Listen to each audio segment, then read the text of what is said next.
যেগুলো মহিমান্বিত 4টি মাস, জিলকাদা, জুলহজ্জা, মুহররম, লাগাতার 3টি, আবার পরবর্তীতে সামনে রজব। তো একদম মুহররম পর্যন্ত নিষিদ্ধ যে মাস, যে মাসগুলির মধ্যে আমাদের করণীয়, আল্লাহ তাআলা বলছেন যে ফালা তাজলিমু ফিহিন্না আনফুসাকুম, খবরদার এ মাসসমূহে নিজের উপর অত্যাচার করবে না। মানে বিশেষ করে কাবিরা গুনাহ করা টোটালি কঠোরভাবে নিষিদ্ধ।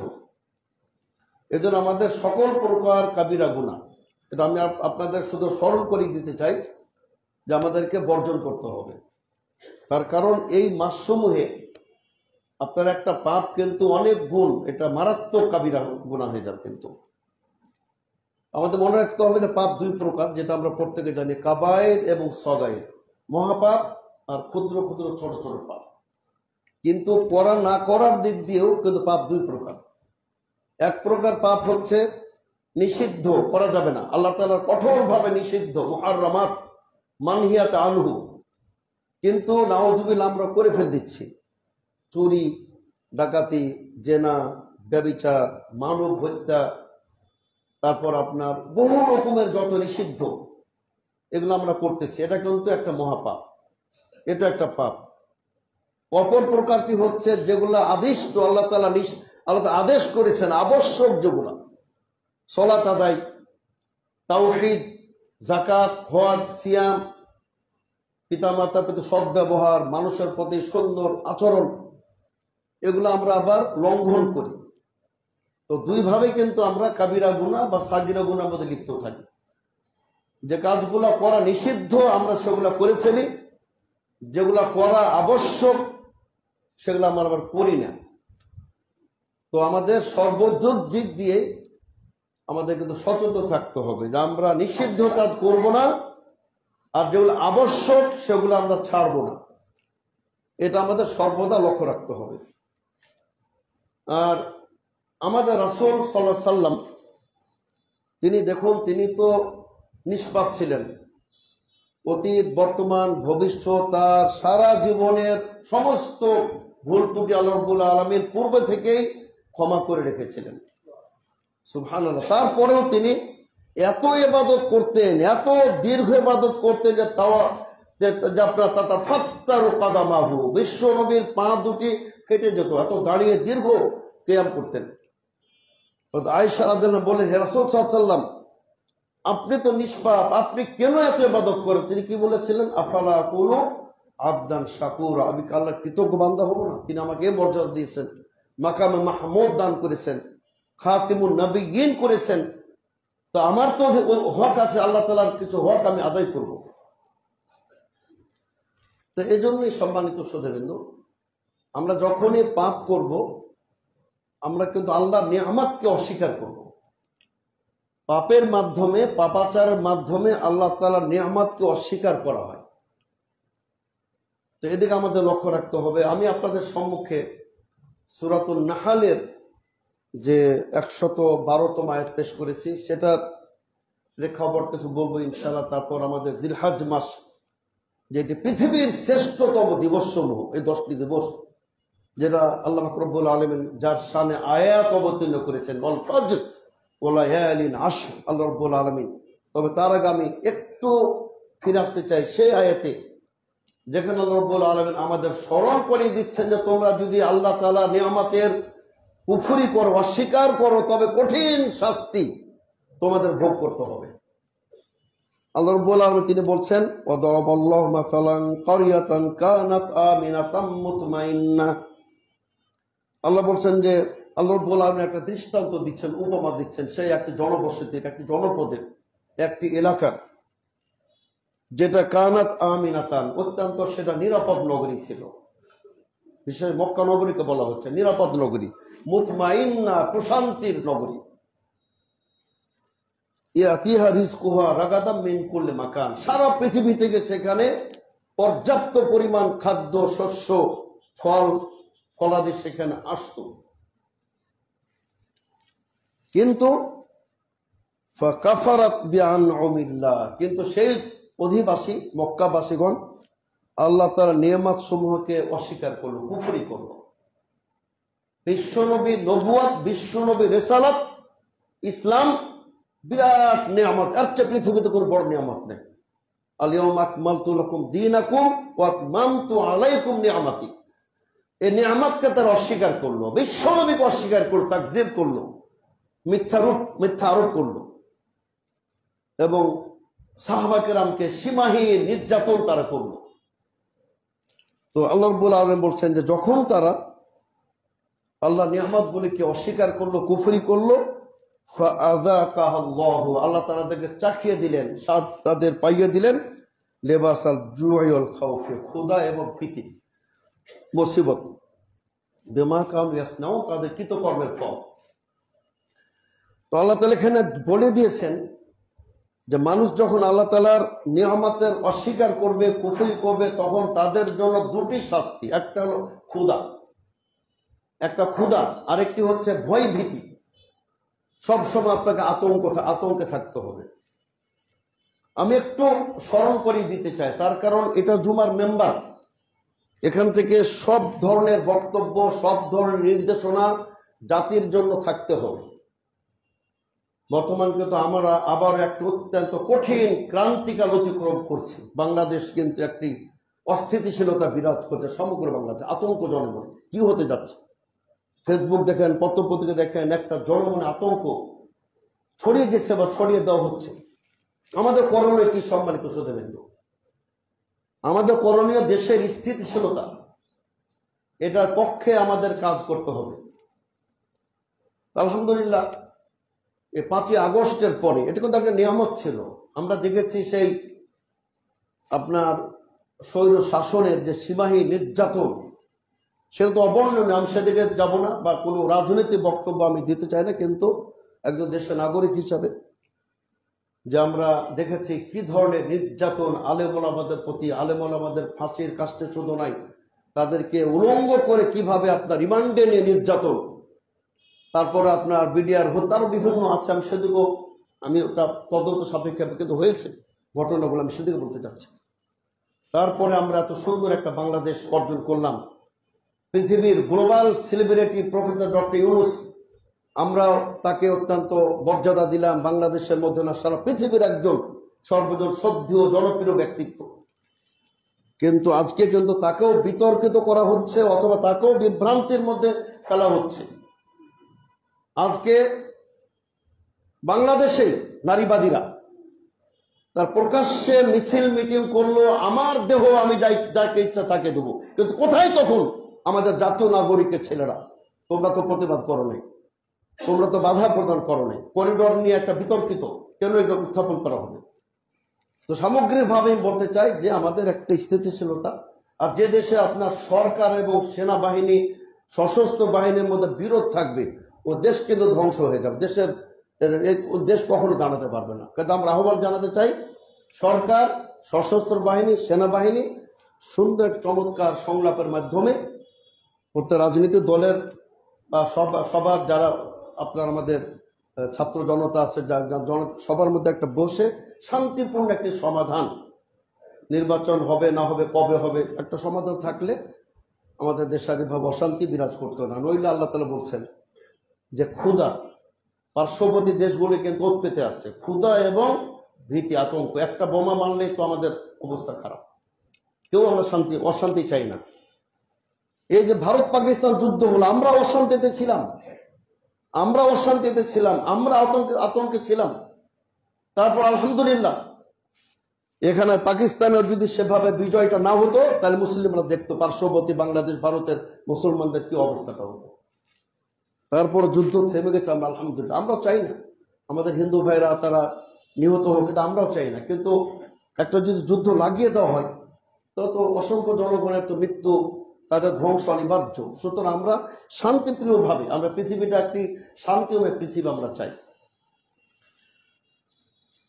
তা আমি বলছিলাম সম্মানিত শ্রোতাবৃন্দ, যে আল্লাহ তাআলার যে নিয়ামত, এগুলো আমাদের স্মরণ করতে হবে। আল্লাহ তাআলা বলছেন, ফালিয়াবুদু রাব্বা হাযাল বাইতিল্লাযী আত'আমাহুম মিন জু'ইন ওয়া আমানাহুম মিন খাউফ। ক্ষুধা এবং ভীতি, এটা কিন্তু যুদ্ধেরই কিন্তু এগুলো ফসল। যেখানে যুদ্ধ হয়েছে সেখানে ভীতি, সেখানে ক্ষুধা। আপনি দেখুন ফিলিস্তিনের নিগৃহীত, নির্যাতিত, নিষ্পেষিত আমাদের মুসলিম ভাইরা ক্ষুধার জ্বালায় হাজার হাজার লোক তার আজকে কঙ্কাল হয়ে মৃত্যুবরণ করতেছে। এই আল্লাহর জমিনের সবচেয়ে নিকৃষ্ট জাতি ইহুদি জাতি, তারা ওখানে খাদ্য সামগ্রী পর্যন্ত পৌঁছাতে দিচ্ছে না। আলহামদুলিল্লাহ কিছুটা জাগ্রত বিবেক ফ্রান্স, ব্রিটেন আরো কিছু কিছু তার জেগে উঠেছে। ফ্রান্স তো ঘোষণা দিয়েছে, স্পেন ঘোষণা দিয়েছে যে পৃথিবীর মধ্যে সবচেয়ে গণহত্যাকারী রাষ্ট্র হল ইসরায়েল। কিছুটা বিবেক জাগ্রত হচ্ছে আলহামদুলিল্লাহ। আমি মনে করি যে সমগ্র বিশ্বের ঐক্যবদ্ধভাবে ইসরায়েলকে বয়কট করা উচিত, ইসরায়েল ওখানে তাদের প্রতি আক্রমণ করা উচিত। তো সম্মানিত সুধীবৃন্দু, আমি বলছিলাম যে আমাদের সামগ্রিক বিষয়গুলি আমাদের লক্ষ্য রাখতে হবে আর আমাদের ঐক্য ধরে রাখতে হবে। বাংলাদেশে আমাদের ঐক্যের কোনো বিকল্প নেই। আমরা দেখেছি আলহামদুলিল্লাহ আপনার পাকিস্তানে যখন যুদ্ধ হল সব কেউ এক, কোনো তখন ভেদাভেদ ছিল না। আমাদের বাংলাদেশিদের সর্ব অবস্থাতে আমাদের জাতীয় ইস্যু নিয়ে যেগুলো আমাদের পারস্পরিক মতদ্বন্দ্ব থাকতে পারে, কিন্তু আমাদের জাতীয় ইস্যু আমাদের কোনো মত পার্থক্য করে চলবে না। তা আমি বলছিলাম সম্মানিত সুধীবৃন্দু যে আজকে আমরা 25শে জিলকাদ আমরা অতিক্রম করছি। তো সামনে যে জিলহাজ মাসের প্রথম দশক আল্লাহ রাব্বুল আলামিন সে সম্পর্কে তিনি কোরআন অবতীর্ণ করেছেন, ওয়াল ফাজর ওয়া লায়ালিন আশর ওয়া শাফি ওয়াল ওয়াতর। আল্লাহ রাব্বুল আলামিন তিনি বলছেন ফজরের শপথ এবং 10টি রজনীর তিনি শপথ করেছেন। এই 10টি রজনী আল্লাহর জমিনে এর চেয়ে পবিত্র, গুরুত্বপূর্ণ, মর্যাদাপূর্ণ কোনো দিবস নাই। এমনকি রমজান মাসের দিবস সমূহ, এমনকি আপনার শেষ দশকের যে দিবস সমূহ রমজানের, সেগুলোর চেয়েও বেশি মর্যাদাপূর্ণ দিবস হলো জিলহাজ মাসের প্রথম 10 দিন। আমরা কিন্তু এগুলো গুরুত্ব দিই না, এটা কিন্তু অবহেলা আমরা পার করে দিই। সম্মানিত সুধীবৃন্দু, আল্লাহ রাসূল সাল্লাল্লাহু আলাইহি ওয়াসাল্লাম বলেন আফজালু আইয়ামিদ দুনিয়া ও আইয়ামুল আশর, সারা পৃথিবীর সবচেয়ে উত্তম দিন হচ্ছে এই জিলহাজ মাসের প্রথম 10 দিন। ইবনে হিব্বানে সহিহ হাদিস বর্ণিত হয়েছে এবং আল্লাহ রাসূল সাল্লাল্লাহু আলাইহি ওয়াসাল্লাম বলেছেন, সহিহ বুখারী মুসলিমের হাদিসে বর্ণিত হয়েছে, সহিহ বুখারী হাদিসে বর্ণিত হয়েছে, মা মিন আইয়ামিন আল আমালুস সালিহু ফীহিন্না হাব্বা ইলাল্লাহ, যে আল্লাহর জমিনে, আল্লাহর এই পৃথিবীতে এই 10 দিনের চেয়ে উত্তম কোন দিন নাই। এই দিবস সমূহে আমল আল্লাহ রাব্বুল আলামিন এতটাই পছন্দ করেন যে অন্য সময় পৃথিবীর কোন দিবস আল্লাহ রাব্বুল আলামিন এতটা আমল তিনি পছন্দ করেন না। আল্লাহ রাসূল সাল্লাল্লাহু আলাইহি ওয়াসাল্লামকে জিজ্ঞেস করা হলো, ওয়ালাল জিহাদু ফি সাবিলিল্লাহ, হে রাসূল সাল্লাল্লাহু আলাইহি ওয়াসাল্লাম, আল্লাহর পথে কেউ যদি জিহাদ করে অন্য দিবসে, মানে আপনার এই জিলহাজ মাসের 10টা দিন বাদে অন্য সময় যদি জিহাদ করে, তবে ওই জিহাদ এই 10 দিনের আমলের চেয়ে, 10 দিনের জিকিরের চেয়ে, 10 দিনের তাহলিলের চেয়ে, 10 দিনের ইবাদতের চেয়ে ওই দিবসের জিহাদ উত্তম হবে না।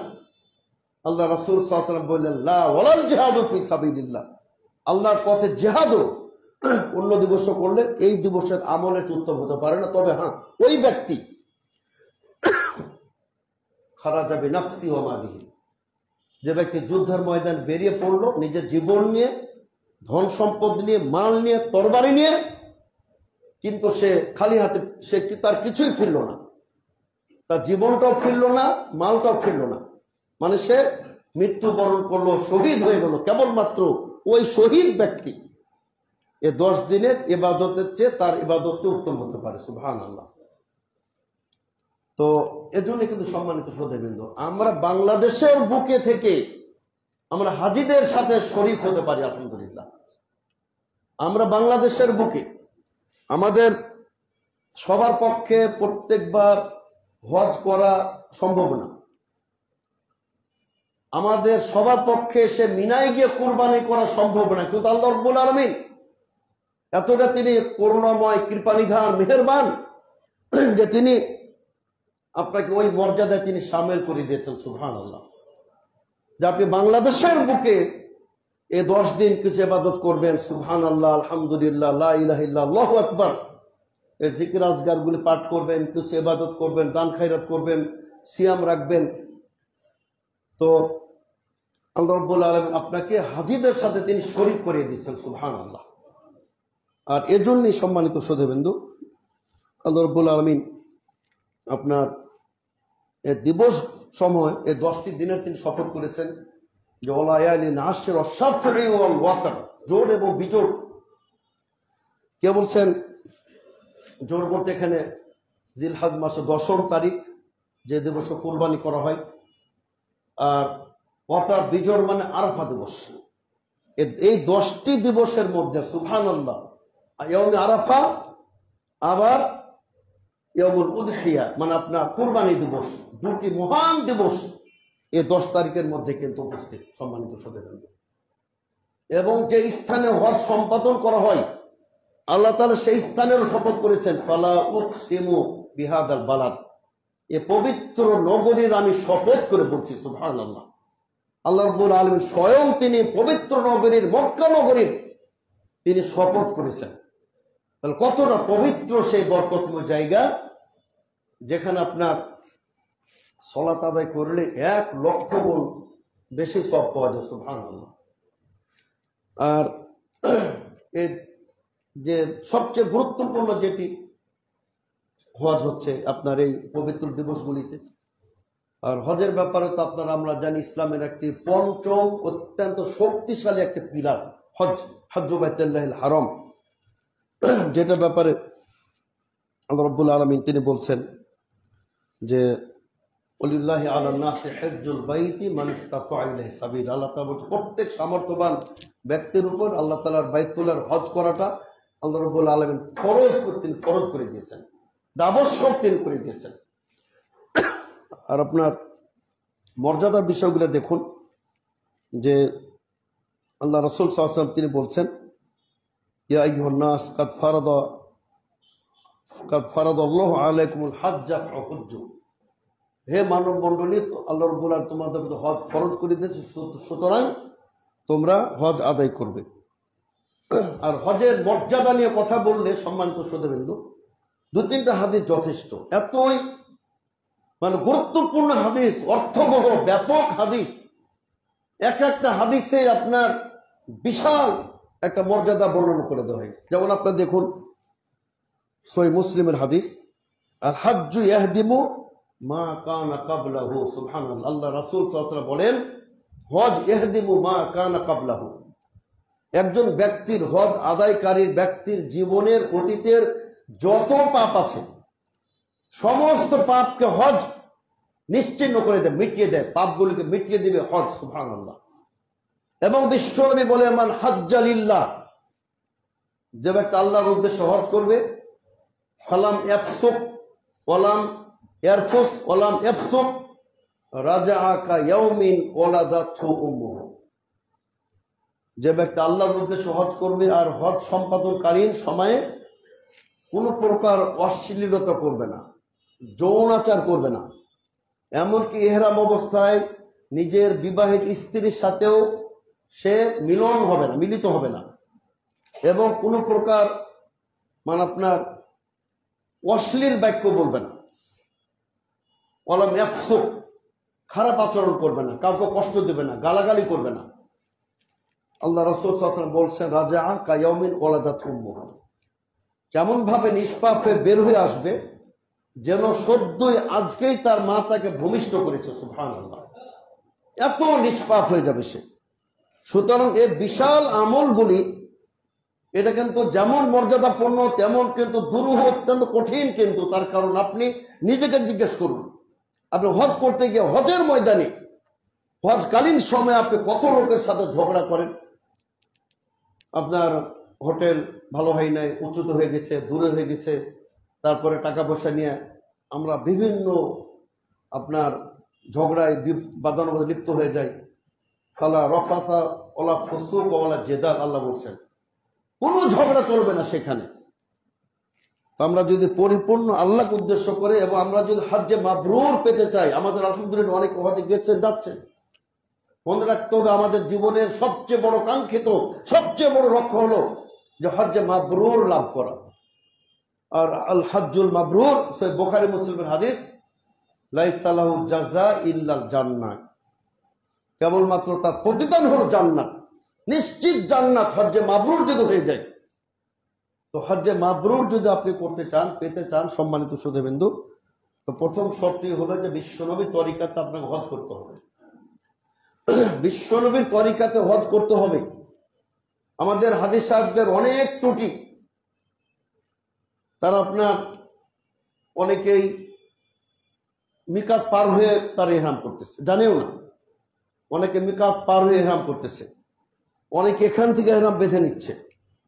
এটা ওটার চেয়ে ভালো, ওটা তো দাম দিতে হবে। এটাও তারপর উচিত হবে, যেহেতু একটা গ্রুপ যাচ্ছেন আর ওখানে ঘোষণা করা হয়, মিকাতের পূর্বে তো ঘোষণা দেওয়া হয়, তার আধা ঘন্টা 1 ঘন্টা আগে এহরাম বাঁধবেন।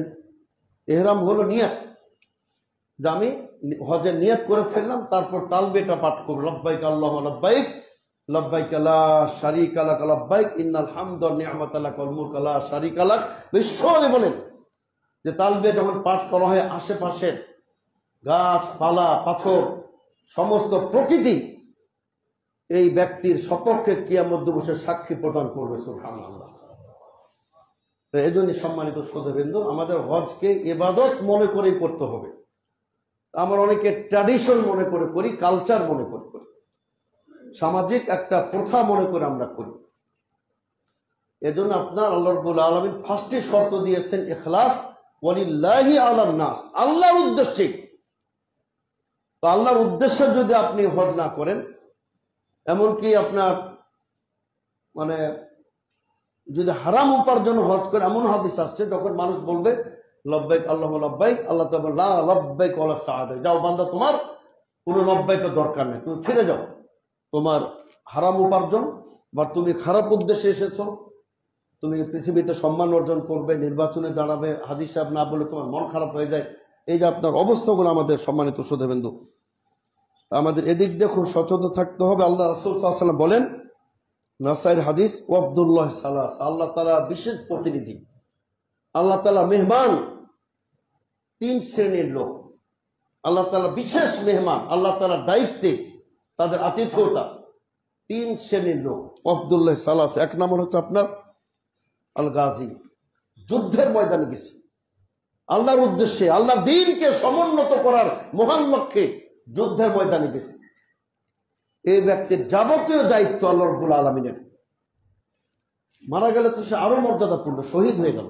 যদি মৃত্যুবরণ নাও করে, তাহলে আপনি এই ব্যক্তিকে বলে গাজী, যুদ্ধকারী, যুদ্ধের ময়দানে জিহাদকারী। ওয়াল হাজ্জু ওয়াল মুতামির, হজ সম্পাদনকারী ব্যক্তি এবং উমরা আদায়কারী ব্যক্তি। তো আপনার এই 3 শ্রেণীর লোক আল্লাহ রাব্বুল আলামিন বলছেন যে এরা হচ্ছে যে আপনার আল্লাহ তাআলার বিশেষ মেহমান। এবং আমাদের মনে রাখতে হবে সম্মানিত শ্রোতাবৃন্দ, যে এই যে আপনি হজে যাবেন, প্রতিটা আমল কিন্তু, এই যে তওয়াফ করবেন, তওয়াফ আপনি একমাত্র মানে কাবা ছাড়া, কাবার চত্বর ছাড়া পৃথিবীর কোথাও তওয়াফের বিধান নাই। আপনি যদি কোনো কবর কেন্দ্রিক তওয়াফ করেন, ওটা শিরক আকবার হবে, ওটা আপনার শিরক হবে, আপনার ঈমান বিধ্বংস করে দিবে সম্মানিত শ্রোতাবৃন্দ। সুতরাং আপনার এ তওয়াফ কত বড় কত বিশাল ইবাদত, সাই করবেন কত বিশাল ইবাদত।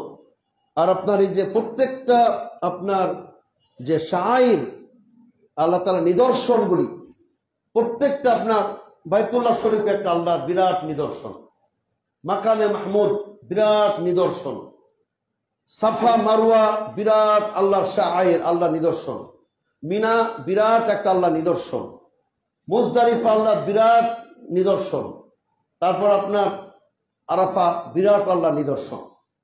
এগুলা দেখবেন আর আপনার ইমানের মধ্যে, আপনার হৃদয় ইমান বর্ধিত হতে থাকবে। আল্লাহ তাআলা কি বলেন, ওমা ইউআযযিম শাইরাল্লাহ ফাইন্নাহা মিন তাকওয়াল কুলুব। আল্লাহ বলছেন, যে ব্যক্তি আল্লাহ তাআলার এই নিদর্শনাবলীকে সম্মান দিবে, তাজিম করবে, এটা তার হৃদয়ের তাকওয়ার বহিঃপ্রকাশ।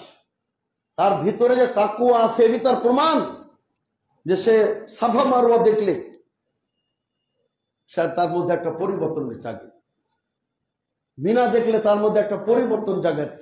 সেই ইতিহাসগুলি তার স্মরণ পটে ভেসে আসে, তখন তার মধ্যে একটা ইমানি চেতনা জাগ্রত হয়। সম্মানিত শ্রোতাবৃন্দ, তো আমাদের এই হজের শিক্ষাটাও নিতে হবে যে শুধু যাতায়াত না, প্লেন ভাড়া না। এই যে হজ আপনার একটা বিশ্ব সম্মিলন, বিশ্ব মহামিলন, মুসলমানদের ঐক্য। ইন্না হাদিহি উম্মাতুকুম উম্মাতান ওয়াহিদা ওয়া আনা রাব্বুকুম ফা'বুদুন। আল্লাহ বলেন এটা একক জাতি, কোনো পার্থক্য নাই, এক জাতি, সারা বিশ্বের মুসলিমরা এক জাতি। কিন্তু বড় আফসোস লাগে যে আমাদের একতাকে ছিন্ন বিচ্ছিন্ন করে দেওয়া হয়েছে। প্রথম দায়ী শিরক, দ্বিতীয় দায়ী বেদাত। আর এখানে আপনার তাসাউফ, সুফিবাদ, সেই খারেজি, রাফেজি, শিয়া, আর যত আপনার বাতিল ফেরকা, কাদিরিয়া, জাবরিয়া, মুরজিয়া, কাররামিয়া, সব এখানে সবচেয়ে বড় ভূমিকা পালন করতেছে ইসলামী ঐক্যকে বিনষ্ট করে দেওয়ার জন্য। আজকে আপনার আমাদের মসজিদগুলি, দুঃখ বারবার বলা হয়ে গেছে, তারপর দুঃখের সাথে বলি, আমাদের মসজিদগুলি ভেঙে ফেলা হচ্ছে। আমরা সরকারের কাছে আমরা অনেকবার দাবি জানিয়েছিলাম। আমরা মনে করেছিলাম আমাদের এই ছেলেরা, সমন্বয়করা, তার গুরুত্ব দিবে, তাদের একটা বক্তব্য পাবো, বিবৃতি পাবো আমরা, যে বাংলাদেশের মাটিতে কোনো আহলে হাদিসের মসজিদ ভাঙচুর করা যাবে না। আমরা এ পর্যন্ত একটা তাদের সান্ত্বনা বক্তব্য আমরা পাই নাই। আমরা 4 কোটি বাংলাদেশ, আলহামদুলিল্লাহ, আমাদের আপনার এত উপহাস করলে হবে না আমাদেরকে নিয়ে। আমরা শান্তিপ্রিয়, বাংলাদেশের সবচেয়ে নির্যাতিত কওম আহলে হাদিসরা। তো প্রমাণ করতে পারবো না যে আমরা অন্য কারো মসজিদে, উপাসনালয় আমরা আঘাত করেছি, আমরা একটা ইট পাটকেল নিক্ষেপ করেছি। আমাদেরকে মেরে রক্তাক্ত করে দেওয়া হয়। সম্মানিত শ্রোতাবৃন্দ, এই 2-3 দিন আগে সম্ভবত আবার বিবাড়িয়ায় ওই তিলুৎপুর ফারাইজি দলিলে মিসকিন, কোরআন হাদিসে মিসকিন, আমাদের ছাত্রদের সামনে তার দাঁড়ানো তার ক্ষমতা নেই, কিন্তু ওখানে গিয়ে সন্ত্রাস করে, আপনার হুমকি দেয়। তো এগুলোর আমরা বিচার চাই। আপনার সমতার বাংলাদেশ যদি গঠন করতে হয়, এই 4 কোটি আহলে হাদিসের নিরাপত্তা, তাদের মসজিদের স্বাধীনতা, নিরাপত্তা প্রদান করতে হবে, তবেই আপনার হজের শিক্ষা আমরা বাস্তবায়ন করতে পারবো। সম্মানিত শ্রোতাবৃন্দ, আর শুধু আপনি হজে যাবেন, তো সেখানে আমরা দেখি সম্মানিত শ্রোতাবৃন্দ, বাইতুল্লাহ শরীফের যত আইম্মা, যত খোতাবা, প্রত্যেককে তো আলহামদুলিল্লাহ তাদের সলাতের সাথে আমাদের সলাতের একটা 100% মিল, আলহামদুলিল্লাহ 100% মিল, আলহামদুলিল্লাহ। তো ওখানে যদি তুমি সলাত আদায় করতে পারো, তাদের পিছনে তাদের সময় মতো সলাত আদায় করতে পারো, ওখানে যদি জোরে আমিন বলে ইমামের পেছনে ইক্তেদা করতে পারো, তো বাংলাদেশের সমস্যা কোথায়? এজন্য আমরা বলতে চাই যে হজের শিক্ষাই কিন্তু মুসলিম উম্মার ঐক্য। যতদিন মুসলিম মিল্লাহ ঐক্যবদ্ধ না হবে, সম্মানিত শ্রোতাবৃন্দ, আমাদের ফিলিস্তিনি নাগরিকদের অবস্থা হবে, মিয়ানমারের নাগরিকদের অবস্থান হবে। এর জন্য আমাদের কিন্তু উচিত হবে, আমরা অবশ্যই বলবো যে আমাদের রাষ্ট্রের দায়িত্ব হবে ওয়াইদু লাহুম মাসতাতাতুম মিন কুওয়া। আল্লাহ বলছেন যথাসাধ্য শক্তি অর্জন করো।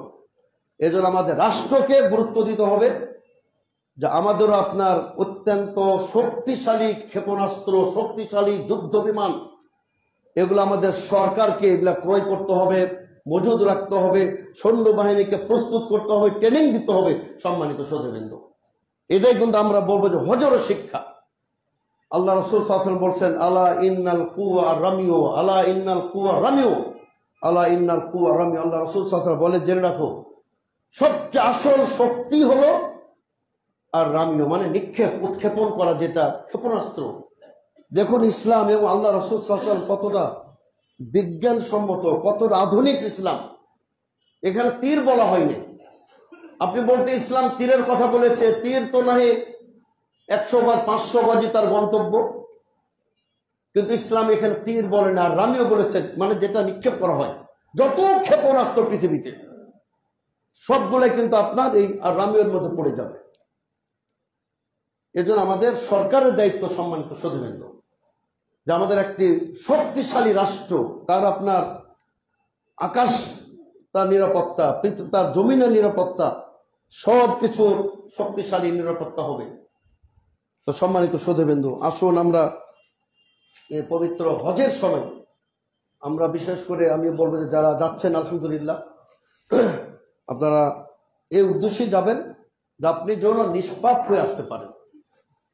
আর আরেকটু কথা বলতে চাই সম্মানিত সুধীবৃন্দু, যে সামনে আমাদের আবার কুরবানি। কিন্তু আমি আগে বলেছি যে আমরা যারা হজে যেতে পারবো না, হজে হাদি দিতে পারবো না, হজের পশুকে হাদি বলা হয় আর কুরবানির পশুকে আদাহি বলা হয়। মানে যারা সৌদি আরব যাবেন হজের জন্য, ওটা কিন্তু কুরবানি না, ওটা হলো হাদি, ও পশু আপনার কুরবানির পশু, আর এটা হলো আদাহি। তো আলহামদুলিল্লাহ আমরা যারা হজে যেতে পারতেছি না, আমরা বাংলাদেশের বুকে থেকেও এখানে অবস্থান করেও আমরা যদি কুরবানি করি, আমরা হাজিদের সাথে তাদের নেকিতে আমরাও সামিল হয়ে গেলাম আলহামদুলিল্লাহ। তা আমি আপনাদেরকে একটা সুন্দর সুসংবাদ আমি জানি, আমাদের মসজিদ কর্তৃপক্ষ আলহামদুলিল্লাহ, আমাদের জনাব আশরাফুল ইসলাম সাহেব ইঞ্জিনিয়ার, তার নেতৃত্বে একটি কমিটি সুন্দর একটা উদ্যোগ গ্রহণ করেছেন আলহামদুলিল্লাহ। আসলে এখানে আমরা স্মরণ করি, সত্যি বলছি, আজকে আমাদের মনিরুজ্জামান আনসারী সাহেবের আসার কথা ছিল, অসুস্থ, আসতে পেরেছেন কিনা জানি না। তিনি আর আমাদের অনেক যাদের অবদান এখানে আছে, মাওলানা এস এম রফিকুল ইসলাম, সারা জীবন তিনি মসজিদের জন্য ব্যয় করেছেন, জমিয়তের জন্য ব্যয় করেছেন। আব্দুল্লাহ কাফি আনসারী সাহেব, আব্দুল হামিদ সাহেব ইঞ্জিনিয়ার, আরো অনেকে যারা এই মসজিদে অবদান রেখেছেন, আল্লাহ রাব্বুল আলামিন প্রত্যেককে তাদেরকে ক্ষমা করে দেন, আল্লাহুম্মা আমিন। আর তারা আমাদের এখনো যারা আছেন আলহামদুলিল্লাহ, আমাদের অলংকার, তারা আমাদের জন্য জিনাত, আমরা তাদের জন্য দোয়া করি। আলহামদুলিল্লাহ তাদেরই ধারাবাহিকতায় আমাদের সম্মানিত ইঞ্জিনিয়ার আশরাফ ইসলাম সাহেব, একশো চিফ ইঞ্জিনিয়ার ছিলেন, একটা চমৎকার উদ্যোগ গ্রহণ করেছেন যে এই মসজিদের উদ্যোগে আপনার যে সমস্ত এলাকায় আপনার গরিব বিপন্ন ব্যক্তিবর্গ আছেন, অসহায় ব্যক্তিবর্গ আছেন, তাদের মধ্যে কুরবানির গোশত বিতরণ করা বা মাংস, আমি সে বিতর্ক যাব না, যে কুরবানির গোশত বিতরণ করা। এখানে দেখুন দু তিনটা এখানে অবস্থান হতে পারে, দু তিনটা অবস্থান হতে পারে। একটা হলো যে কুরবানি, এটা আপনি এককভাবে দিতে পারেন, ইনশাল্লাহ আমরা উনাদের মাধ্যমে বা বাংলাদেশ জমিদার যেখানে সহযোগিতা করবে, আপনি একটা পশু দিতে পারেন, সেটা আমরা একটি জায়গায় দিয়ে দিলাম এই মসজিদের পক্ষ থেকে। অথবা 7 জন মিলে একটা দিতে পারেন, অথবা 1 2 3 4 5 6 7-এর মধ্যে, এটাও কিন্তু সঠিক। আমাদের দেশে অহেতুক বিতর্ক সৃষ্টি করা হয় যে কুরবানির পশুতে 7 জন হতে হবে অথবা 1 জন, এটা কোনো দলিল নেই। সর্বোচ্চ সংখ্যা 7, সর্বনিম্ন 1। সুতরাং 2 জন 3 জন 4 জন 5 জন 6 জন 7 জন মিলে একটা গরু দিতে পারেন, ইনশাল্লাহ সেটা অত্যন্ত আমানতের সাথে যার মুস্তাহিকিন যারা, তাদের কাছে এটা বন্টন হবে, পৌঁছে দেওয়া হবে ইনশাল্লাহ। আর একটা সাদাকা তুল্য হতে পারে। সাদকা হলো যে আপনার 10 জন 20 জন 50 জন 100 জন মিলে আপনার একটা গরু বা একটা কুরবানির পশু দিলেন, এটা আপনার আমরা বিতরণ করে দেবো ইনশাল্লাহ। তো সেটা তো কুরবানি হবে না, সেটা সাদাকা হবে। কুরবানি হতে হলে এককভাবে দিবেন, অথবা 7 জনে দিবেন, অথবা 7-এর নিচে যে কয়জনে হোক, এটা হবে কুরবানি হবে। আর আরেকটু কথা বলি, যেহেতু সামনে আসছে, অনেকে বিভ্রান্তি ছড়ায়, বিতর্ক সৃষ্টি করে। সম্মানিত সুধীবৃন্দু, কুরবানিতে শরিকানা, এটা অসংখ্য হাদিস দ্বারা, সহি হাদিস দ্বারা প্রমাণিত, প্রতিষ্ঠিত। সুতরাং সর্বোচ্চ 7 ব্যক্তি, উনি মুকিম হোক কিংবা মুসাফির হোক, 7 জন সর্বোচ্চ অংশগ্রহণ করতে পারবেন, এটি সহি হাদিস। সৌদি আরবের আলেমরা যখন এই আমাদের বিতর্ক মাসলা শুনে, তখন তারা হাসে, উপহাস করে যে বাংলাদেশ আলেমদের এই দুরবস্থা, তার এতটুকু বুঝ নাই, সেন্স নাই যে 7 জন মিলেও যাতে কুরবানি করা যায়। তার সফরের সাথে খাস, ইসলামকে শরীয়ত থেকে সফরের সাথে খাস বলা হয়েছে। ইসলাম তো বলে দিয়েছে যে তুমি যদি সফরে থাকো সালাত কসর করতে পারো, এখানে কোনো বললো না। যখন শরীয়ত চুপ আছে, আপনি চুপ থাকবেন, এটা ইসলামের বিধান। শরীয়ত সফরের কথা বলে নাই, কেউ না আপনি সফরের কথা বলবেন, অত পণ্ডিতি মারেন নাকি, বিভ্রান্তি ছড়াবেন না, এটা আপনার আলেমদের কিন্তু ফিতনা। আলেমরা ফতোয়ার মাধ্যমে সমাজ অশান্তি সৃষ্টি করে। ফতোয়া কিন্তু একটা ঐক্যের জায়গা, আবার অশান্তির জায়গা। সুতরাং ফতোয়া বলে দিবেন, স্টাডি করে দিবেন, পড়ালেখা করে দিবেন। এই দিক দিয়ে আলহামদুলিল্লাহ বাংলাদেশ জমিয়ত আল ফতোয়াবাজি করে না। বাংলাদেশ জমিয়ত আল হাদিস অত্যন্ত দলিল ভিত্তিক শান্তিপূর্ণ ভাবে তারা পর্যালোচনা করে তারা ফতোয়া প্রদান করে। আর কিছু লোক আছে মানে আপনার সমাজে একটা ফিতনা অশান্তি, আর নিজের আপনার একটা ভাইরাল হতে চায়। তারা নতুন নতুন মাসআলাতে একটা ভাইরাল হতে চায়। আমি একটু কথা বলি, একটা কিছু নীতিমালার কথা বলি, যে আপনি যখন একটা ফতোয়া দিবেন, আপনি ফার্স্টে একটু দেখবেন যে সৌদি আরবে কাবার ইমামরা, হারামেন শরীফানদের ইমামদের কি ফতোয়া রয়েছে। ওখানকার একটা ফতোয়া আপনি সেই আমলকে বেদাত বলে দিচ্ছেন, এটা তো ঠিক না। আপনি বেদাত বলবেন, তাহলে তাদের সাথে বসেন, আমরা ব্যবস্থা করে দেবো। আপনি কত বড় আলেম। হারামেন শরীফানদের ইমামদের সাথে আপনি যদি বলেন যে ওখানকার প্রচলিত আমল একটি বেদাত, ঠিক আছে, আপনার সাথে বসার ব্যবস্থা আমরা করে দেবো। আর মূলত ওদেরকে লাগবে না, ওদের ছাত্রের ছাত্র ওরাই যথেষ্ট। তো সম্মানিত শ্রোতাবৃন্দ, আসুন আমরা কোরবানি করব, হজ করব ইখলাসের সাথে। লা ইয়ানালাল্লাহু লুহুমুহা ওয়ালা দিমাউহা ওয়ালাকিন ইয়ানালুহু তাকওয়া মিনকুম। আল্লাহ বলেন কুরবানির গোশত, হাড্ডি, অস্থির মধ্যে কিছুই পৌঁছে না তার কাছে, কেবল পৌঁছে তাকওয়া, ইখলাস।